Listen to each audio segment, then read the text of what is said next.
Well, you know, you can spend your own money on yourself. And when you spend your own money on yourself, you're very careful of what you spend it on, and you make sure that you get the most for your dollar. You can spend your own money on somebody else. You give gifts to other people. You take people out to dinner. And when you spend your own money on somebody else, you're very careful that you don't spend too much. You try to keep down the amount you spend. But you don't worry very much about what the other fellow's getting from it. You don't pay anything like as much attention to the gifts you buy for other people as to the things you buy for yourself.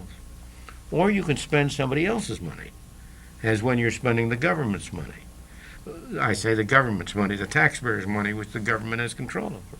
Now you're spending somebody else's money. Let's say you're spending your boss's money. You're out to lunch on a expense account, but you're spending it on yourself. You're very careful that you get good things for your money. You try to have a good lunch and pick the right things, but you're not very much worried about whether you get the cheapest. Spend all you want. Spend all you want. You'll be careless. Now, what happens when you spend somebody else's money on somebody else? You're a distributor of welfare funds. Well, you're interested in making your own life as good as you can, and most people have humane instincts and want to do the best they can, but you're not going to be anything like as careful in spending somebody else's money on somebody else. So there are 4 ways in which you can spend money. And we have in our book, Free to Choose, a little box which shows this. On one side of that box is your money, somebody else's money. On the other side of that top part of that box are 2 columns, on yourself or on somebody else. And that corner box where you spend money on yourself is when you really get your money's worth.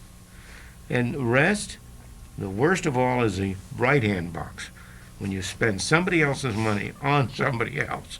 And that explains the schools today. That explains the schools today. You're right. All so-called public schools, government schools, people are spending somebody else's money on somebody else. The teacher isn't spending his own money on the children. He's spending the taxpayers' money on the children. And that goes throughout the system, absolutely.